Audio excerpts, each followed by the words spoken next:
Mighty men and women for God, what is going on? Hey, I hope y'all are having a blessed day. I hope y'all are feeling good.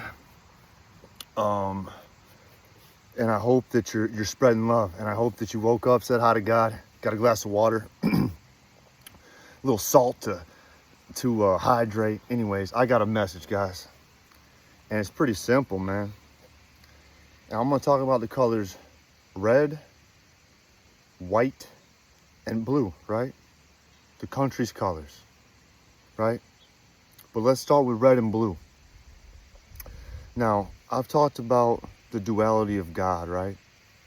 He's an artist, and he mixes things together that might not make sense to us, but in the end, they teach lessons, they give purpose, and they challenge you to make your choices, right? So what they try to do, like the Freemasons, the Illuminati, the government, these high-level organizations, right? Think about this. This is what they do to flip it. I always say, evil will flip it, and then God will reflip it. But they flip red and blue, red, white, and blue, right? They put it on the flag. I love America. I love this country. I love the solid people, you know. No strife in my heart. I hate evil. Now, so what do? They flip it. So what do they make red and blue? They make it the Bloods and the Crips, right? Colors. Simple colors because we don't know what's going on at the highest levels. Why are they red and blue? It's the duality. That's God in extreme ways proving points what happens when you mess with what he created.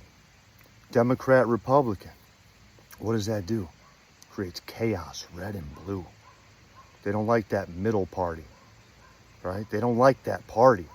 They don't want it to exist. And I'm not saying any party's good. I'm just saying red and blue, right? Creates chaos. Here's another example if you want to just get down to it. The Chicago Bulls back in the day, Michael Jordan versus the Detroit Pistons and Isaiah Thomas. They hated each other. Do you think that's an accident? Red and blue. Now, here's something beautiful. God is a God of duality, right? Because he has to play in both worlds, I believe. When you read the Bible, you understand that he brings destruction and brings permanent love into your life.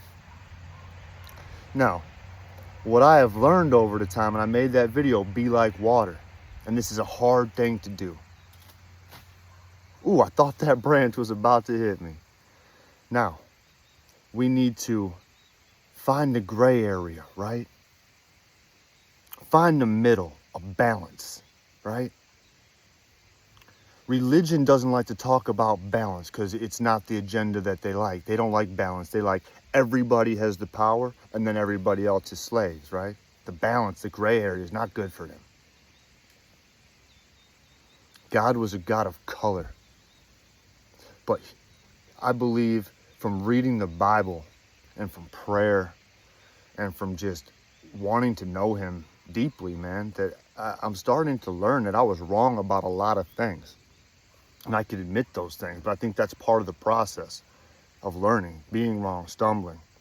But I think he's a God that enjoys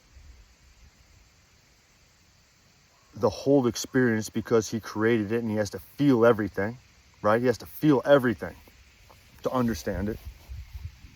And that's what we are, tools, instruments, his pores that he puts out. People are his pores, the pores of the world. But anyways, back to red and blue. If you mix red and blue, you get the color violet. Now let me tell you something. The elites, they don't like that color. That is the shortest wavelength in color, which means the highest vibration. The brightest, most luminescent color on our visible spectrum, what we can see here. Now, how beautiful is it, right? When you take things that have been flipped into chaos. But the reality is when you find the middle, God's a painter. an artist, a woodworker. You have to put things together, mix things together to create beauty. And when you do that, red and blue creates purple, violet, depending on how much red and how much blue. I wonder why the elites love the color purple. I wonder why indigo is such a thing these days. Violet, man.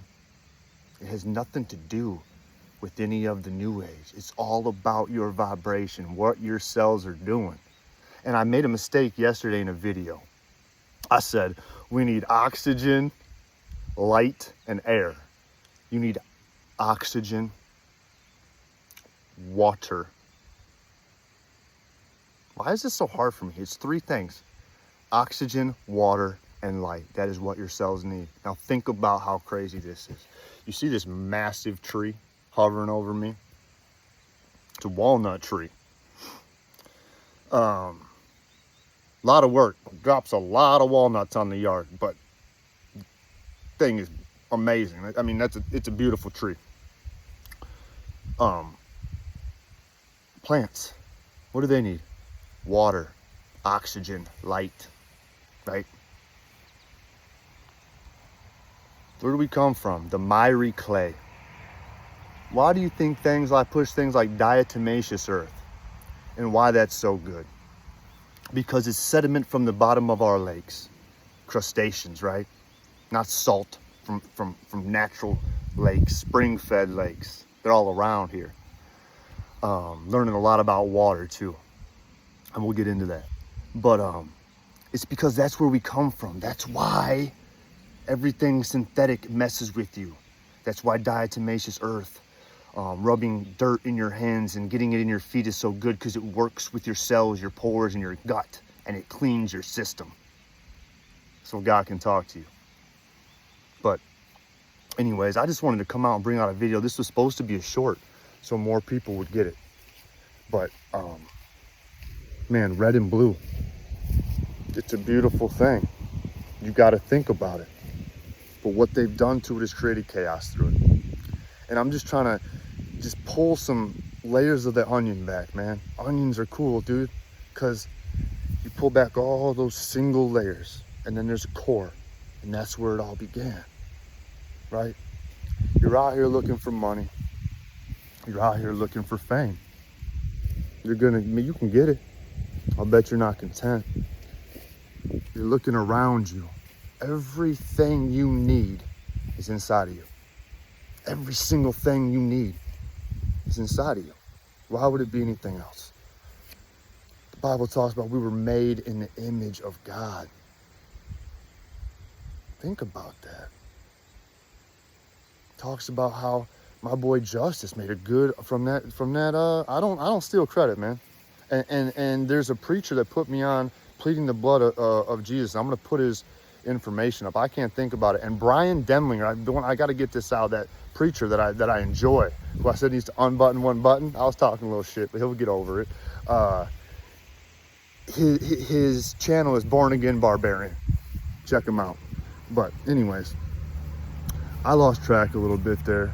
But I am not the one that talked about pleading the blood and my boy Justice.